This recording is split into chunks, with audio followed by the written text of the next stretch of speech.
तो आज के जो हमारी गेस्ट हैं वो अपने लिहाज से बहुत ही मुनफरिद हैं। उन्होंने ड्रामों में भी काम किया है, जबकि फिल्मों में भी अदाकारी के जौहर जो है वो दिखा चुकी है। आपको पता है वो किसकी शागिर्द हैं?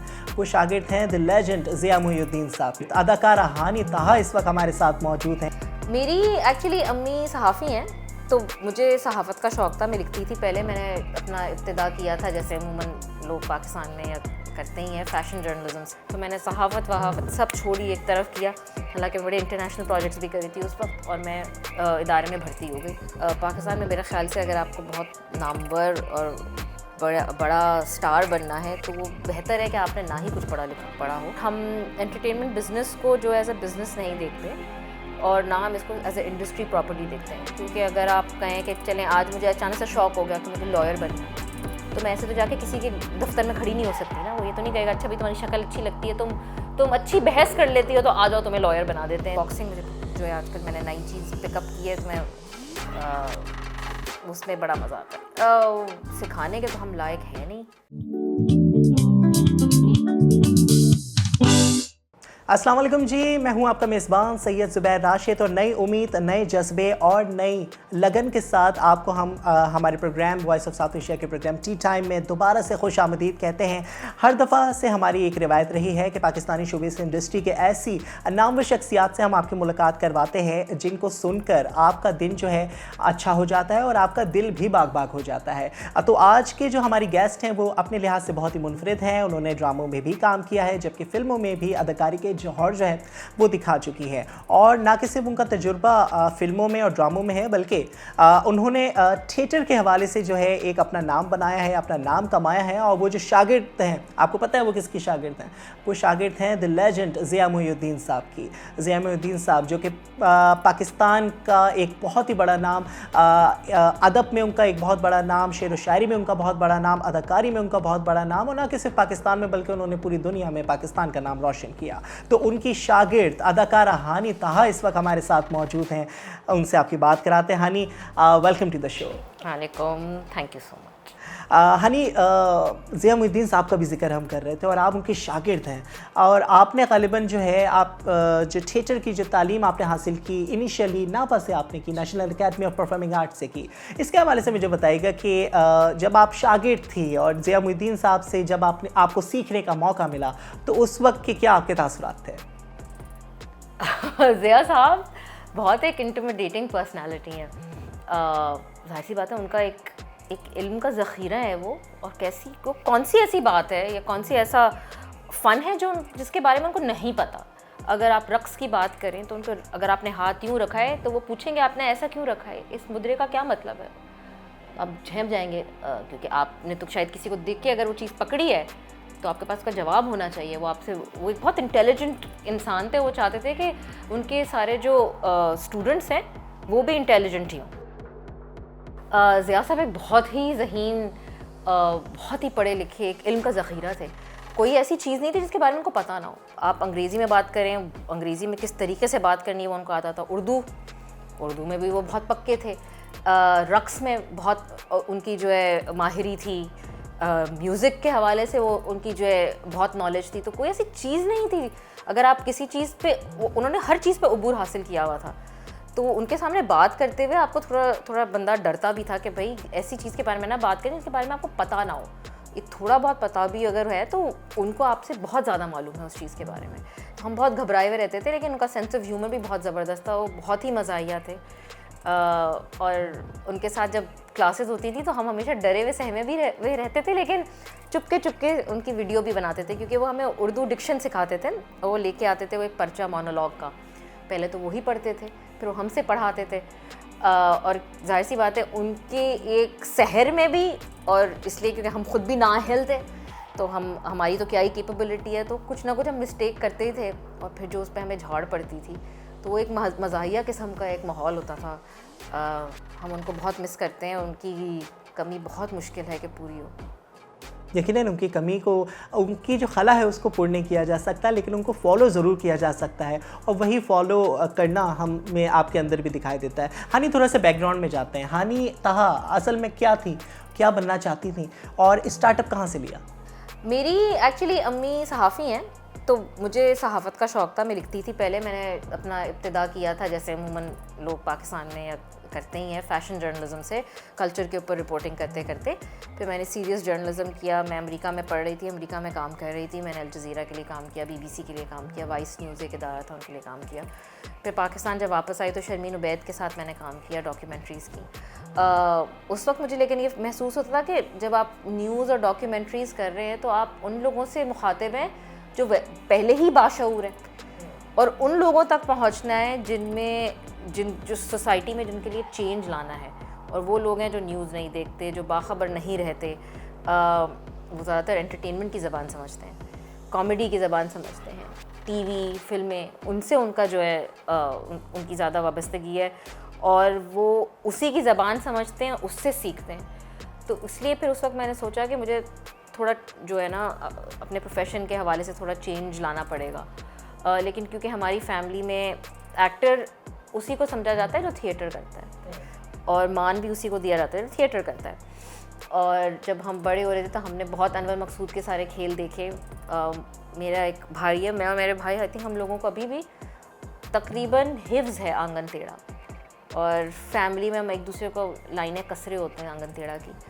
तो मेरे जहन में वही था कि भाई एक्टर तो ये लोग होते हैं, इनको कहा जाता है एक्टर। तो इनसे करीब तर आने के लिए क्या किया जाए। तो नैपा एक इदारा था जहाँ पे अरशद साहब भी थे, ज़िया साहब थे, राहत काज़मी थे, सारे लेजेंड्स उस वक्त मौजूद थे जब मैंने ज्वाइन किया। मैंने कहा बस सीखना है, इतना नादिर मौका ज़िंदगी में नहीं मिल सकता। तो मैंने सहाफ़त वहाफ़त सब छोड़ी, एक तरफ किया। हालांकि बड़े इंटरनेशनल प्रोजेक्ट्स भी कर रही थी उस वक्त, और मैं इदारे में भर्ती हो गई और बस आहिस्ता आहिस्ता सीखती गई। तो किसी ने रिकमेंड किया था या खुद ही आपने कहा कि ये इधर इतने बड़े बड़े नाम हैं तो बस मुझे यहीं से सीखना है? इत्तेफाक की बात है कि मुझे पता नहीं था नापा के बारे में। मैं लिटरेरी फेस्टिवल हुआ था, वहाँ पे गई थी, और वहाँ पे फवाद ख़ान हमारे उस्ताद भी हैं, बहुत बड़ा नाम है थिएटर का, उन्होंने भी बहुत अच्छी फिल्म भी की है नायाब। वो हमारे उस वक्त टीचर थे। खैर उनके साथ मैंने एक प्रोजेक्ट किया, तो उन्होंने कहा मुझे तुम्हें खालिद साहब से मिलवाना है, नैपा आ सकती हो? तो मैंने कहा जी ये नैपा क्या है? उन्होंने कहा अरे ये तो हमारी एकेडमी है। तो खैर मैं खालिद साहब से मिलने गई थी, और खालिद अहमद साहब ने ही मुझे पहला मेरा चांस दिया। उन्होंने हम बैठे थे, कैजुअली बातचीत की, सॉर्ट ऑफ इंटरव्यू लिया मेरा। उस वक्त मेरे पास एक मूवी का ऑडिशन आया हुआ था जो मैं नहीं करना चाह रही थी, मुझे समझ नहीं आ रहा था। और ये ट्रेंड और अनट्रेंड एक्टर का ये बहुत बड़ा फ़र्क होता है कि ट्रेंड एक्टर कुछ भी कर सकता है, अनट्रेंड एक्टर सिर्फ वही कर सकता है जिसके बारे में उसको पता हो या उसकी पहला कोई बैकग्राउंड हो। तो ये जब स्क्रिप्ट मेरे हाथ में आया तो मुझे बहुत ऊट पटांग भी लगा। मैंने कहा ये करूँगी कैसे मैं? तो खालिद साहब ने कहा नहीं ये करके दिखाओ। फिर उन्होंने कहा हाँ नहीं बहुत अच्छा कर रही हो, कर लो। मुझे लगा ये टाल रहे हैं मुझे, बस बात टालने के लिए ना, जाहिर सी बात है अभी भी मुझसे मिले, ये क्यों अपना वक्त मुझे देंगे। तो खैर मैंने ऑडिशन भेजा भी नहीं, प्रोड्यूसर्स भी मुझसे बड़े नाराज़ थे। फिर मैंने कहा देखिए आप जिस खातून को ले रहे हैं वो बहुत नामवर बड़ी स्टार हैं, वो बिल्कुल सही कर लेंगी इसको। और फिर उन्होंने बहुत अच्छा भी किया उस फिल्म का, और वो फिल्म भी अच्छी चली। फिर मैं खालिद साहब के पास गई तो खालिद साहब ने मुझसे पूछा कि तुमने वो भेजा था? फिर मैंने कहा नहीं सर मुझे ये सब नहीं करना, I want to be a proper artist. तो कहते हैं अच्छा। मैंने कहा जी मैं फिल्म में बड़े रोल करने के बजाय मैं थिएटर में एक छोटा रोल कर लूँ, मेरे लिए ज़्यादा बेहतर है, ताकि मैं सीखूँ। I don't make a fool of myself when I actually go on screen. और ये इस वक्त बहुत बड़ा प्रॉब्लम है कि हमारे मुल्क के जो बड़े बड़े स्टार्स हैं उनसे अक्सर दो लाइनें भी सही नहीं बोली जाती, दो लाइनें नहीं बोली जाती हैं। और यही हमारे मुल्क में ये एक फुकदान है। बेसिकली हमारा माइंडसेट इस तरीके का नहीं बना हुआ कि अगर आपने हर कोई ये समझता है कि टीवी पर आना बहुत आसान होता है, कमर्शियल कर लेना, अदाकारी कर लेना, फिल्म में काम कर लेना बहुत ही आसान होता है। हर वो काम आसान लगता है जो कि टीवी पर दिख रहा होता है, लेकिन उस टीवी के पर दिखने से पीछे, पर्दे के पीछे क्या हो रहा होता है, कितनी मेहनत होती है, कितनी अनथक मेहनत होती है, कितनी ख्वारियाँ काटनी पड़ती हैं, क्या क्या पापड़ बेलने पड़ते हैं, तो उसका अंदाज़ा जो है वही लगा सकता है जो उस मरहले से गुजर कर जाता है। और हम ये समझते हैं कि हमारे जो इंडस्ट्री है वो ऐसे बहुत सारे लोगों से जो है वो मालामाल है, और समझते हैं कि आपने पर्ची लगाई तो आप जो हैं बआसानी ड्रामा भी कर लेंगे, आप फिल्मों के जो प्रोजेक्ट्स हैं, कमर्शियल के जो प्रोजेक्ट्स हैं आपको मिल जाएंगे। लेकिन ऐसी बिल्कुल भी हकीकत नहीं है।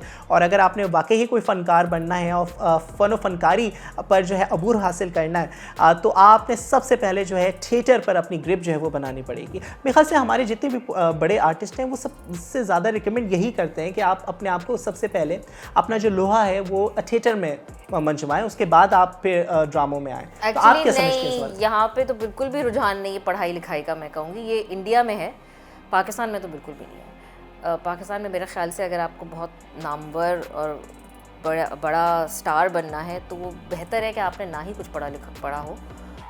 वो प्रेफर ये करते हैं कि आपकी शक्ल हो बस, गोरे चिट्टे हो, लंबे हो, और आप जो है उनके ऑफिस के चक्कर काटें, और फिर वो आपको बस आहिस्ता आहिस्ता खुद ही आपको, अगर वो समझते हैं कि उन्होंने आपको स्टार बनाना है तो फिर वो आपको स्टार बनाते हैं।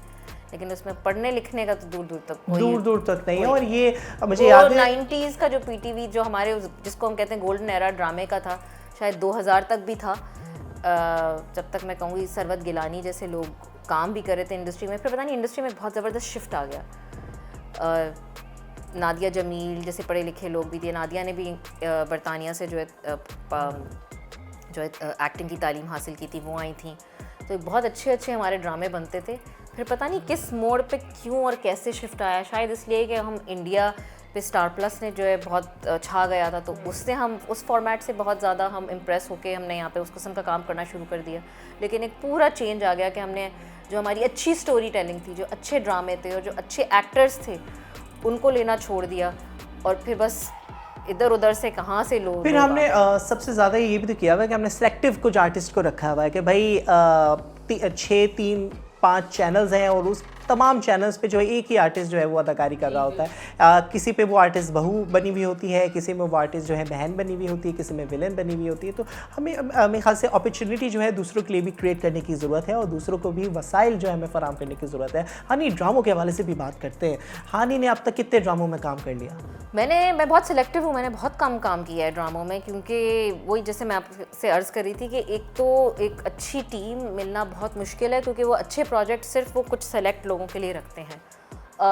लेकिन शुरू में मैंने एक प्रोजेक्ट किया कि चलो भाई बिस्मिल्लाह तो करें, मलाले यार के नाम से वो किया, और उसके सेट पे मेरा इतना, हालांकि एक्टर्स बहुत मतलब जो थे वो उन्होंने बहुत मुझे अप्रिशिएट भी किया, बहुत अच्छा माहौल था, लेकिन प्रोडक्शन की साइड से मैं बहुत रुली थी। मैंने कहा ये बहुत मुश्किल काम है, बहुत टाइम ज़ाया करवाते हैं, बहुत डिसरिस्पेक्टफुल हैं, तो ये शायद माहौल मेरे लिए नहीं है। तो बीच में मैंने डिसाइड कर लिया था कि मैं नहीं करूँगी काम। फिर मुझे कॉल आई, कोविड भी हो गया, तो मैंने मोहसिन तलत के साथ एक ड्रामा किया जिसमें साइकाइट्रिस्ट थी और सोनिया हुसैन थी, तो वो बहुत अच्छा प्रोजेक्ट था। तो फिर मुझे मज़ा आया, मैंने कहा नहीं अच्छे लोग हैं, उनके साथ काम करना चाहिए। तो मैं कॉन्स्टेंटली कोशिश में रहती हूँ कि अच्छा प्रोजेक्ट मिले। फिर मैंने शहजाद कश्मीरी परिजाद जिन्होंने किया था, उनके साथ एक प्रोजेक्ट किया नीम, उनकी टीम के साथ भी बहुत मज़ा आया, बहुत ही ज़्यादा मज़ा आया। बहुत अच्छे लोग, और शहजाद भाई ख़ुद भी एक सूफ़ी किस्म के इंसान हैं, उनसे सीखने को बहुत मिलता है। उनके साथ काम किया। फिर उन्हीं के जो है कज़न है इलियास कश्मीरी, उनके साथ काम किया, उनकी टीम भी बहुत मज़ेदार थी, तो बहुत इन्जॉय किया। फिर मैं अभी इंग्लैंड चली गई, अब वापस आई हूँ, तो अब देखते हैं। इंग्लैंड चली गई, ये बड़ा अच्छा आपने शोशा छोड़ा। इंग्लैंड क्यों गई और इंग्लैंड में जाकर क्या किया, इस पर ज़रा पर्दा उठाएंगे, लेकिन प्रोग्राम एक छोटा सा ब्रेक शामिल कर लेते हैं। ब्रेक के बाद हम हानि से मज़ीद जो है वो गुफ्तगू करेंगे और उनसे जानेंगे कि बरतानिया ये जो गई थी, आखिर बरतानिया जाने की क्या वजूहात थी। तो कहीं मत जाइएगा, देखते रहिए वॉइस ऑफ साउथ एशिया के programme tea time. Welcome back from the break, और आप देख रहे हैं प्रोग्राम टी टाइम। और टी टाइम के आज हमारी मेहमान हैं अदाकारा हानि ताहा। ब्रेक पे जाने से पहले हमने एक बात की थी और हानि ने एक शोशा छोड़ा था कि भाई इंग्लैंड ये क्यों गई थी। तो इंग्लैंड जाने की जो वजूहात है वो अदाकारा से जान लेते हैं, इनकी ज़बानी जान लेते हैं। हानि, इंग्लैंड आप गई हैं, हमने सुना पाकिस्तान का आपने नाम वहाँ पर रोशन किया, क्या था वो मामला? मैं अपना मास्टर्स करने गई थी एक्टिंग में ही, उस इदारे से जिस इदारे से ज़िया मोइनुद्दीन साहब ने जो है अपना बैचलर्स किया था 1954 में, तो कुछ 70 साल हो गए इस बात को। लेकिन ज़िया साहब की वफ़ात के बाद हम सब के लिए जो नापा में पढ़ते हैं, राडा बहुत बड़ा नाम था, क्योंकि ज़िया साहब ने वहाँ से पढ़ा था। वैसे तो है ही, वो बहुत बड़ा इदारा है दुनिया के लिए, लेकिन हमारे लिए इसलिए ख़ास था क्योंकि हमारे उस्ताद ने वहाँ से पढ़ा था। तो हम सब की बड़ी ख्वाहिश थी कि भाई हम राडा जाएँ। तो मुझे भी ज़्यादा इल्म नहीं था इसके बारे में, लेकिन सुनते थे उफ राडा, ज़िया साहब राडा के पढ़े हुए, राडा एक बहुत बड़ी चीज़ है। तो जब उनकी डेथ हुई तो मैं काफ़ी डिप्रेस थी, तो मेरे हस्बैंड ने कहा क्यों नहीं तुम उनकी मेमोरी में अप्लाई तो करो। पहले तो मैं बहुत नाराज़ हुई। मैंने कहा सिर्फ 18 लोग जो है ना चुने जाते हैं दुनिया भर से इस मास्टर्स प्रोग्राम के लिए, आप किस किस्म की बात कर रहे हैं? मैं वैसे ही डिप्रेस्ड हूँ मज़ीद जो है अगर एडमिशन नहीं होगा। खैर वो तो मुझे इस बात का पूरा यकीन था कि एडमिशन नहीं होगा।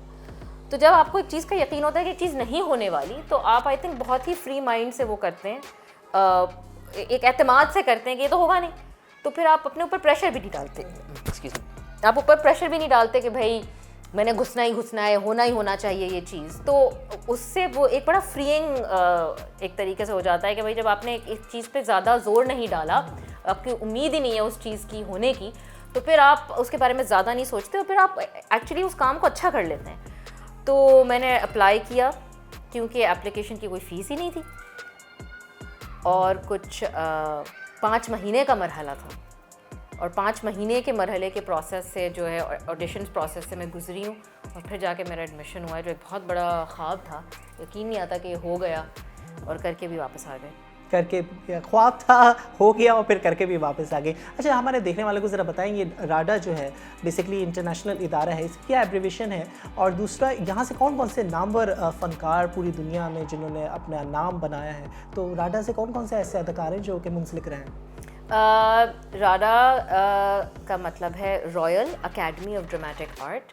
अगर आप इसको गूगल पे भी डालेंगे तो आप देखेंगे दुनिया का सबसे मतलब नंबर 1 एक्टिंग अकेडमी जानी मानी जाती है, क्योंकि ऑब्वियसली घुसना बहुत मुश्किल है। ये एक वक्त में सिर्फ 50 एक्टिंग स्टूडेंट्स लेते हैं और ये कुछ 200 साल पुराना, 300 साल पुराना इदारा है। तो आप 200-300 साल पुराना, काफ़ी पुराना इदारा है। और ये रॉयल इदारा है इन द सेंस कि जो है पहले इसको जो है जो क्वीन थी वो इसकी पेट्रन थी, अब किंग चार्ल्स इसके पेट्रन है, वो आए हुए भी थे, स्कूल आए थे। तो एक ऑब्वियसली उनका स्टैंडर्ड है, एक तरीके से वो काम कर रहे हैं, मतलब 3 सेंचुरीज़ हो गई इस बात को। यहाँ पे हॉलीवुड के इस वक्त सबसे बड़े बहुत सीनियर एक्टर हैं एंथनी हॉपकिंस, उन्होंने वहाँ से ग्रेजुएट किया है। एक बहुत पॉपुलर एक्टर हैं टॉम हिडलस्टन, जिन्होंने लोकी का किरदार किया है थॉर फिल्म में और मार्वल की सीरीज़ में। फिर जो है फीबी वॉलर ब्रिज हैं, और इस वक्त विकेड एक मूवी है जो बहुत फेमस हुई है, बच्चों की बड़ी पॉपुलर, बहुत फेवरेट रही है। उसकी जो लीड स्टार हैं उनका नाम सिंथिया एरिवो है, वो हमारी वाइस प्रेसिडेंट हैं। और केनेथ ब्रानाग भी थे जो हमारे प्रेसिडेंट थे, he just step down as president. वो बहुत बड़े अदाकार हैं, गालिबन मतलब फहरिस्त तो बहुत लंबी है, अगर मैं सोचती जाऊँगी तो बहुत लोग हैं। नेटफ्लिक्स का बहुत पॉपुलर ड्रामा है ब्रिजिटन, उसमें भी कुछ स्टार हैं हमारे जो काम कर रहे हैं, स्कूल के ग्रेजुएट्स हैं। तो एक बड़ा इदारा है, समझा जाता है कि भाई यहाँ से एक बंदे ने ग्रेजुएट कर लिया तो टिकट मिल गई हॉलीवुड की। तो एक हद तक वो बात ठीक भी और एक हद तक ठीक नहीं, क्योंकि कोई इदारा आपको डायरेक्ट तो कहीं पहुंचा नहीं सकता है आपकी, लेकिन ये कि कम से कम आपके ऊपर एक लेबल लग गया, एक लेबल ज़रूर लग जाता है। एक बड़ी चीज़ है जिसको मतलब जिनको मालूम है उनके लिए बहुत बड़ी चीज़ है कि ओ इंग्लैंड में जैसे सबसे पहली चीज़ आपसे पूछी जाती है अगर आप एक्टर हैं कि आपकी ट्रेनिंग कहाँ से हुई है, ये पहला सवाल होता है। तो उसमें 3-4 हॉलीवुड में तो ये चीज़ें पूछी जाती होंगी। हॉलीवुड में इन द सेंस ये है कि अमेरिका का भी हमारे जैसा थोड़ा हिसाब है कि कोई भी मूव के कर लेता है एक्टिंग, लेकिन वो पीछे से उनके फिर कोचेज़ होते हैं जो उनको ट्रेन करते हैं। तो ऐसा नहीं है कि वो ट्रेन नहीं होते, वो होते हैं, वो उसको शायद ज़ाहिर नहीं करते हमेशा। लेकिन इंग्लैंड में तो आप एक्टर बन ही नहीं सकते ट्रेनिंग के बगैर। आपने या तो थिएटर बहुत एक्सटेंसिवली किया हुआ हो या आप किसी इदारे से हो।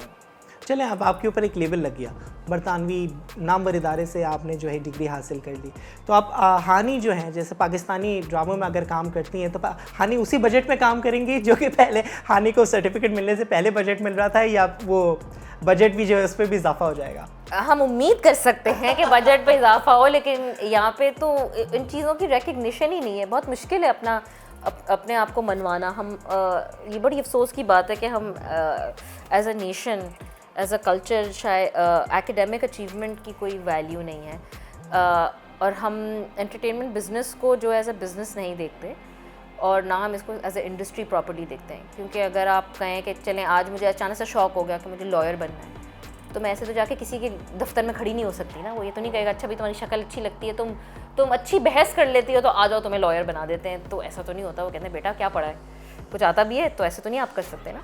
हमारी इस इंडस्ट्री का बस ये थोड़ा सा फॉल बैक है। लोग कहते हैं हाँ भाई लोग तो थोड़ी बहुत एक्टिंग कर ही लेते हैं, तो भाई लोग तो थोड़ी बहुत खाना भी पका लेते हैं, आप शेफ़ तो नहीं होंगे, ना कोई आपको शेफ़ समझेगा, ना मैं शेफ़ हूँ, ना मुझे कोई शेफ़ समझेगा, जबकि मैं बहुत अच्छा खाना बनाती हूँ।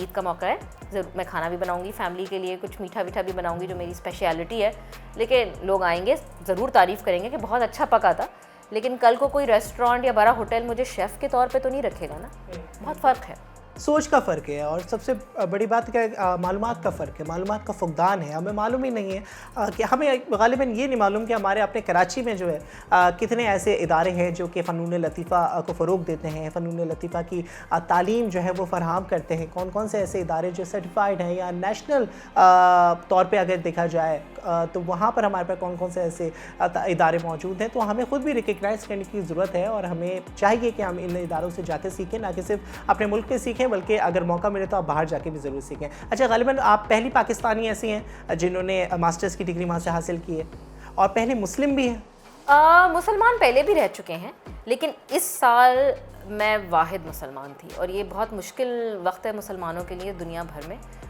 जो कुछ हो रहा है गाज़ा में, तो उस लिहाज से मेरे लिए भी बहुत मुश्किल वक्त था लंदन में और राडा में। अच्छा हनी, ज़ाहिर सी बात है तजुर्बे के हवाले से भी ज़रा मालूम कर लेते हैं कि बरतानिया में आपने पढ़ाई की, तजुर्बा कोई ऐसा हमारे साथ शेयर करें जो कि आपके जहन में आज तक याद रहे और एक ऐसा तजुर्बा आपके साथ वहाँ पर या एक ऐसा सिनेरियो जो है रूनुमा हुआ हो जिसको आप कभी भी फरामोश नहीं कर सकते और आप समझती हैं कि ये आपकी ज़िंदगी का हसीन तरीन और ख़ूबसूरत तरीन वो मौका था। है बहुत ही मुश्किल वक्त था वैसे तो। हमारी क्लासेस होती थी 1:30 बजे से लेकर रात 9:30 बजे तक और हम खड़े पैर होते थे कुछ 8-10 घंटे और फिज़िकल ट्रेनिंग बहुत ज़्यादा रिक्वायर्ड थी, बहुत मुश्किल था।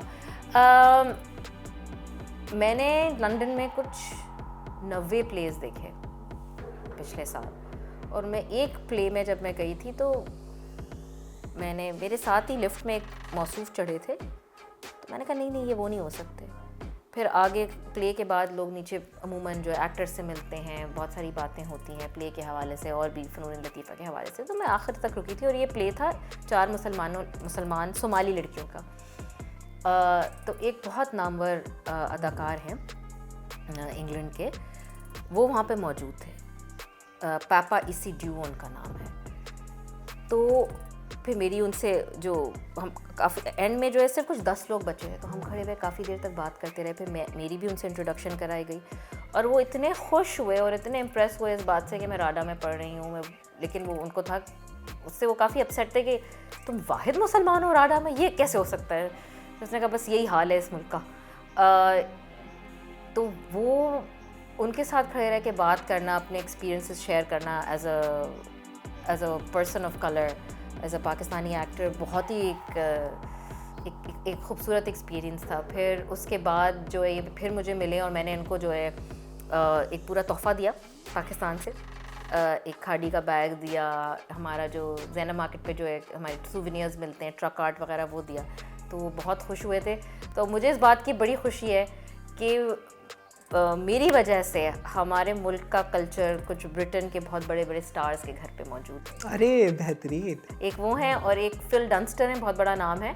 उन्होंने एक बहुत ही पॉपुलर शो है टेड लासो, उसके वो हीरो हैं। तो उनका भी प्ले मैं देखने गई थी। मेरी वहाँ पे एक दोस्त बनी जो खुद बहुत बड़ी स्टार हैं, वो मेरा शो देखने आई थी, सारा कमीला MP, we are lady parts के नाम से वो शो है। तो उनकी दोस्त आगे वहाँ परफॉर्म कर रही थी, तो खैर हम वो प्ले देखने गए। तो उसकी तो फ़ैल जो है फ़िल से भी मुलाकात हुई, तो फ़िल को भी मैंने तोहफ़ा दिया। तो बहुत एक्साइटेड थे। उन्होंने कहा अच्छा बताओ मुझे इसके बारे में क्या क्या चीज़ें हैं। तो ये चीज़ें मैं सोचती हूँ कि ये जो एक्सपीरियंस था कि जिन लोगों को, ये बहुत बड़े बड़े जाने माने स्टार्स हैं जिनको मैंने बड़े पर्दे पे देखा है, और मैं सोच भी नहीं सकती थी कि मैं इनके साथ उठ बैठ के खाना पीना जो है इस तरीके से कैजुअली करूँगी, जो मैं करके अभी लंदन में आई हूँ। और फिर कि मैं पाकिस्तान का एक छोटा सा हिस्सा उनके घर में भी छोड़ दूँगी। तो ये एक बड़ी नहीं, तो वैसे प्री प्लान था? नहीं, मुझे पता था कि खैर वो मैं हमेशा जो है ना, जब भी मुल्क से बाहर जाती हूँ अपने साथ तोहफे लेके जाती हूँ कि जहाँ मुझे कोई मिले तो मैं उसको ज़रूर थमाऊँ। तो ये मेरी बड़ी कोशिश थी। मैं जब अमेरिका में भी थी ये मैं करती थी, और यहाँ पे भी मैंने यही किया कि जब मैं रखती थी अपने साथ कि अगर मुझे प्ले पसंद आया और अगर वो एक्टर पसंद आया तो मैं ज़रूर उसको जाके दूँगी। तो ये मैं करती थी। चलें, ये तो हमारे पाकिस्तानी की रिवायत है और एक तहज़ीब है, खूबसूरत सी तहज़ीब है कि जब हमारे घर पे कोई आता है या हम किसी के घर पे जाते हैं तो तोहफ़े तोहफ़े लेकर जाते हैं, और यही पाकिस्तानियों की खूबसूरत सी एक ज़िंदा सी मिसाल है। हानी, ग़ालिबन ज़िया मुहिद्दीन साहब ने इस इदारे से पढ़ा, लेकिन मास्टर्स की डिग्री सिर्फ आप ही ने हासिल की? जी, मास्टर्स अभी एक नया प्रोग्राम है, इसलिए भी ज़िया साहब के ज़माने में सिर्फ डिप्लोमा हुआ करता था 1954 में एक्टिंग का, बीए डिप्लोमा। तो ज़िया साहब ने वो किया। अब इस दौर में उन्होंने मास्टर्स शुरू किया है, तो मैंने मास्टर्स किया।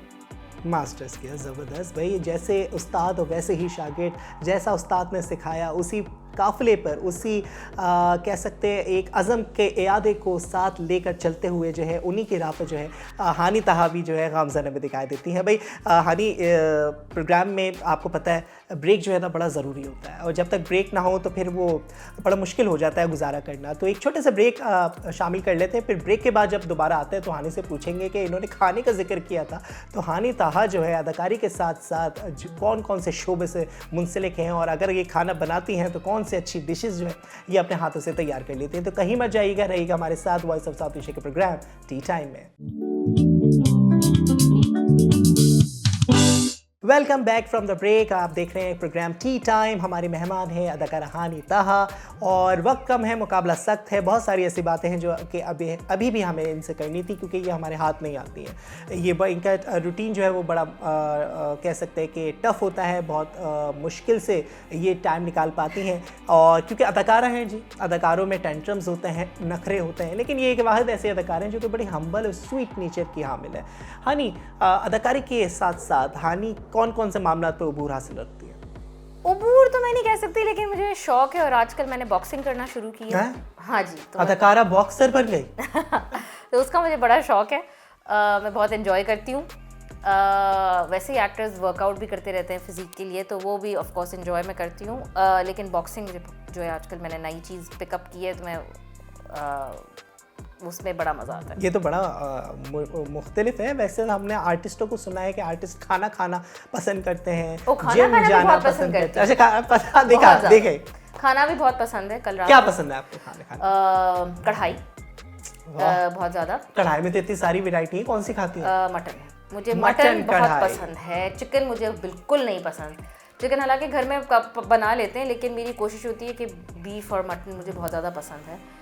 अफगानी बोटी, चाँपे, स्टेक्स, और मैं ख़ुद मेरे ख्याल से कभी कभार काफ़ी अच्छा खाना बना लेती हूँ। अच्छी खासी स्टेक्स बना लेती हूँ। जो है मैं स्टर फ्राई चाइनीज़ नमक खाना बहुत अच्छा बना लेती हूँ। ज़बरदस्त। तो आप कोई कोरियन लवर तो नहीं है? कोरियन की जो है ना यहाँ पे सॉसेस सही नहीं मिलती, तो वैसा वो बनता नहीं है जो मैंने ट्राई किया है। वरना जो कोरियन खाना मुझे बहुत पसंद है। लंदन में मैं बहुत खाती थी कोरियन फ्राइड चिकन, और एक कोरियन पैनकेक होता है, सी फूड पैनकेक, मुझे बहुत पसंद था। तो कोरियन खाना तो लाजवाब है, लेकिन यहाँ पे हमें उस किस्म की सॉसेस नहीं मिलती हैं, और ग़ालिबन रेस्टोरेंट्स में भी इतना कोई मिलता नहीं है कोरियन खाना। अच्छा, आपने फिल्म में भी काम किया है, तो वो फिल्म कौन सी थी? मैंने अपना पहली फिल्म की थी चले थे साथ एज ए असिस्टेंट डायरेक्टर, और उसमें बहुत ही मैं सॉन्ग में थी। फिर मैंने की थी मोटरसाइकिल गर्ल, उसमें मेरा एक छोटा रोल भी था, मैं उसमें भी असिस्टेंट डायरेक्टर थी। नबील कुरैशी के साथ मैंने जो उनकी जितनी फिल्में उसमें छोटा छोटा एक गेस्ट अपीयरेंसेस किए हैं। और अभी रिसेंटली मैंने नायाब की थी यमुना जैदी के साथ, जो बहुत यमुना के साथ काम करने का एक्सपीरियंस बहुत अच्छा था। अच्छा, कैसी लगी यमुना की नेचर? यमुना इस पूरी इंडस्ट्री में, पूरी इंडस्ट्री एक तरफ और यमुना एक तरफ है, क्योंकि यमुना बहुत ही एक हम्बल और बहुत ही जेन्युइन और एक जमी भी एक्टर है। अच्छा, पक्की आर्टिस्ट है जो दूसरों की आर्टिस्ट्री को भी पकड़ लेती है और उनको सराहती है। अगर आप में मैंने ये बड़ा ऑब्जर्व किया कि यमुना को नज़र आ जाता है कि टैलेंट किस में है, और फिर वो उसके अंदर वो नहीं है कि मैं बहुत बड़ी स्टार, वो आपको बहुत सराहती है, वो बड़ा आपको पुश करती है, आपको सेलिब्रेट करती है। तो यमुना का जो नेचर है, मतलब उम्मीद करते हैं कि यमुना जितनी सक्सेस भी मिले और फिर हम भी यमुना जैसे ही रहें, क्योंकि ये बहुत बड़ी बात है कि वो इतनी सॉफ्ट नेचर्ड है और बिल्कुल ग्राउंडेड इंसान है। अच्छा, ये आर्टिस्टों की ना बड़ी खूबसूरत सी बात होती है, वो बहुत बड़ा आर्टिस्ट होता है जो दूसरों को अप्रिशिएट करे। अच्छा, माहिरा में भी ये चीज़ है। माहिरा भी अक्सर बेशतर कोई छोटे आर्टिस्ट से मुराद मतलब जो जूनियर आर्टिस्ट होते हैं तो उनका कोई काम होता है तो माहिरा उसको सपोर्ट करती है। तो बड़े आर्टिस्टों की पहचान होती है कि अगर आप दूसरों को सपोर्ट करें, उनके काम को सराहें, उनके काम को अप्रिशिएट करें, तो आप ये ना समझें कि आप उसको सपोर्ट कर रहे हैं, बल्कि आप उसको मोटिवेट कर रहे हैं, आप उसको हौसला दे रहे हैं। और ऐसे आर्टिस्ट बहुत कम दिखाई देते हैं। फैसल कुरैशी साहब के साथ मैंने काम किया था जुल्म ड्रामे में, और मैंने वही नोटिस किया कि वो भी बहुत बड़े उस तरीके से वो मेरे सामने ही नापा के जो मेरे कुछ टीचर्स हैं और जो मेरे कॉलीग्स थे जो बहुत अच्छे स्टार हैं, जैसे साद ज़मीरी हैं, उनका जिक्र कर रहे थे। तो मुझे बहुत अच्छा लगा कि एक खुद इतना बड़ा स्टार, जाना माना, उसको ज़रूरत ही नहीं है, लेकिन वो बड़ा क्या था यार, क्या एक्टर है। और तो मुझे बहुत अच्छा लगा कि वो वाकई जो लोग बहुत अच्छे एक्टर्स हैं उनको ये और जानते भी हैं, पहचानते भी हैं, उनका मान भी रखते हैं। पारस भाई जैसे हैं, पारस उनका भी उन्होंने बहुत ज़्यादा, पारस मसरूर हमारे नापा के जो है ग्रेजुएट हैं, उन्होंने बेस्ट एक्टर का अवार्ड लिया था हम टीवी का संगे मर के लिए बहुत सालों पहले। अभी वो पढ़ा भी रहे हैं। तो पारस का भी बहुत जिक्र कर रहे थे कि बहुत ज़बरदस्त एक्टर है, तो अच्छा लगा। तो पारस से है वैसे दोस्ती आपकी? जी बिल्कुल, बहुत ही दोस्ती तो नहीं कहूँगी क्योंकि वो एक तरीके से उस्ताद हैं, उनकी बहुत बड़ी अच्छा, मैंने एक चीज़ देखी है कि जो नापा के ग्रेजुएट होते हैं, नापा वाले अपने इदारे को नहीं भूलते, वो अभी भी अपने इदारे में जाते हैं और उधर के जो नए बच्चे हैं उनको सपोर्ट करते हैं, उनको गाइड करते हैं। और हाल ही में गालिबन आपकी भी कोई वर्कशॉप मेरे ख्याल से मुनक्किद हुई थी नापा में। जी, आप उनकी बात करें, अब देखें उस्मान जावेद इस वक्त स्टार ऑफ द मोमेंट है, तन मन नीलो नील के जो है विलन थे। और उस्मान में भी ये बहुत अच्छी बात है। उस्मान खैर हम एक दूसरे को पहले से जानते हैं, नापा में हम एक साथ थे, मेरे सीनियर था उस्मान। लेकिन उस्मान जब ग्रेजुएट भी किया तो वो भी स्ट्रगलिंग आर्टिस्ट था, लेकिन फिर भी मुझे बड़ा सपोर्ट करता था, कहीं ना कहीं से काम ला के देता था कुछ ना कुछ। और अभी भी जबकि वो इतना, अब तो खैर वो बहुत बड़ा स्टार बन गया माशाल्लाह, बहुत खुशी होती है।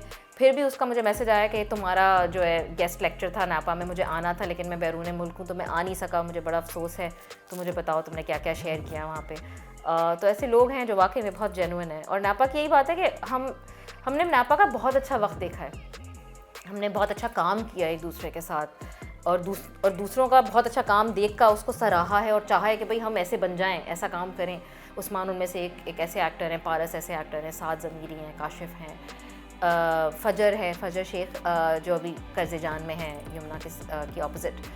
तो हमारी तो पूरी कोशिश यही होती है कि यार ये जो, क्योंकि हमने इनका देखी, इनकी मेहनत देखी, इनका काम देखा, ये डिज़र्व करते हैं सक्सेस को, तो इसलिए हम बहुत खुश भी होते हैं। फिर जब हमें से कोई एक परफॉर्म कर रहा होता है नापा में, क्योंकि घर का जैसा माहौल है, तो बिल्कुल जाते हैं, बहुत खुशी से जाते हैं। और आर्टिस्ट की बात ये होती है कि हम कॉन्स्टेंटली देख रहे होते हैं यार नेक्स्ट प्ले कब आएगा, क्योंकि हमें थिएटर से लगाव वो है, वो ज़मीन है, वो हमें खींचती रहती है, बुलाती रहती है।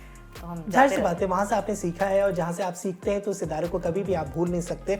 और ये ज़िंदा लोगों की मिसाल होती है कि अपने इदारों को हमेशा से जो है उसको याद रखना है और उसको उसकी तामीर और तरक्की के लिए जो है अपना किरदार भी अदा करना है। अच्छा, नापा है, नापा के सामने आर्ट्स काउंसिल है, तो कभी इत्तेफाक हुआ कि आर्ट्स काउंसिल में भी जाके कुछ कोर्स कर लिया जाए, कुछ सीख लिया जाए, या कुछ सिखा दिया जाए? सिखाने के तो हम लायक हैं नहीं, सीख ज़रूर सकते हैं, लेकिन हमारे वही टीचर्स हैं, तो इसलिए कभी महसूस ही नहीं हुआ कि हमें आर्ट्स काउंसिल जाना चाहिए। और मुझे ऐसा लगा कि हमेशा से नापा में ज़्यादा सपोर्ट मिला था, क्योंकि हम नापा में थे, नापा के ग्रेजुएट थे। और अब खैर चीज़ें वहाँ पर काफ़ी थोड़ी तब्दील भी हो गई हमने, लेकिन बहुत अच्छा वक्त देखा। नापा का कोई ऐसा वाक़या नापा का जो आपको याद हो अपने टीचर्स के साथ या अपने कुलीग्स के साथ? हम ज़ैन अहमद साहब, समीना अहमद के बेटे ज़ैन अहमद जो है नापा रेपर्टरी के हेड थे, तो हर साल होता था बहुत ही ज़बरदस्त मुनफरिद एक इंटरनेशनल थिएटर और म्यूज़िक फेस्टिवल, दुनिया भर से लोग आते थे। तो पता नहीं कितने साल पुरानी बात है ये कि एक फ़लस्तीन से ट्रूप आया था, और क्या उन्होंने ज़बरदस्त एक थिएटर परफॉर्मेंस की थी अबाउट द ऑक्यूपेशन। नेपाल से जो है हैमलेट लेके आया था एक ट्रूप, और ये उस वक्त ज़िया साहब भी थे, और जर्मन काउंसलर बहुत बड़ा हाथ होता, तो उनकी परफॉर्मेंसेस और परफॉर्मर्स बड़े आते थे। तो हमेशा जो है एक it was the most looked at festival for the year in Karachi. भरा हुआ होता था चकाचक, और ऐसे लोग आते थे जो अमूमन भी नहीं आते थे, बड़ी लंबी लाइनें लगी थी, बहुत गहमा गहमी होती थी, तो बहुत अच्छा माहौल होता था। और क्योंकि हम एक बड़ा फ़ख्र महसूस होता था कि यार हम भी आर्टिस्ट हैं, क्योंकि पहले जब मैं जाती थी तो मैं आर्टिस्ट नहीं थी, मैं सिर्फ एक ऑडियंस मेंबर के तौर पे देखती थी, तो मुझे बड़ा होता था यार काश मैं भी स्टेज पे होती।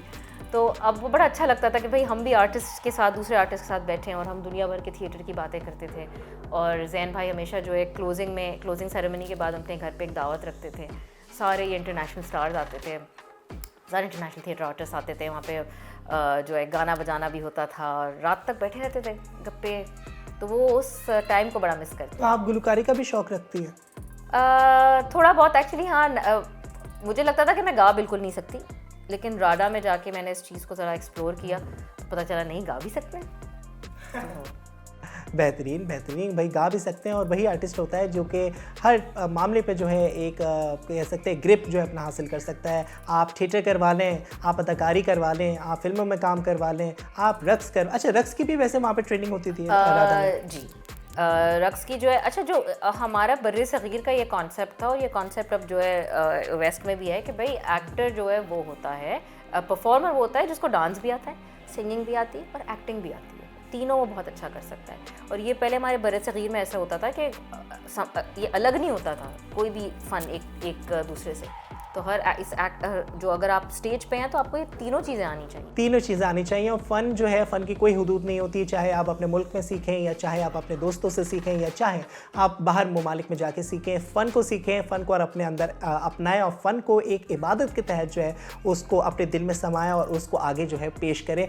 जिस तरह तालीम बांटने से बढ़ती है उसी तरीके से फ़न जो है वो भी बांटने से बढ़ता है। अदाकारा हानिता, आपका बेहद शुक्रिया, आप इस वक्त हमारे साथ मौजूद थी। आपसे गुफ्तगू करके बहुत अच्छा एक आज का हमारा शो रहा और बहुत कुछ आपसे हमारे नाज़रीन ने कुछ सीखा भी कि भाई किस तरीके से सीखना जो है वो बहुत ज़रूरी होता है। सिर्फ़ और सिर्फ पकी पकाई रोटी पर कभी निर्भर नहीं रहना चाहिए, कुछ खुद भी आटा बेलना चाहिए, खुद भी रोटी पकानी चाहिए, खुद भी चूल्हा जलाना चाहिए और यही चीज़ आज हमें आपकी दिखाई देती है। हानि, आपका बेहद शुक्रिया। हम उम्मीद करते हैं कि आपने जो काम वहाँ पर किया है उसको आप इम्प्लीमेंट से जो है वो पाकिस्तान में करेंगी और पाकिस्तान की ड्रामा इंडस्ट्री और फिल्म इंडस्ट्री से इस्तेफादा करेगी। प्रोग्राम का वक्त इख्तिताम पज़ीर होता है। अपने मेज़बान सैयद ज़ुबैर राशिद को दीजिएगा इजाज़त। अल्लाह ने के बाद।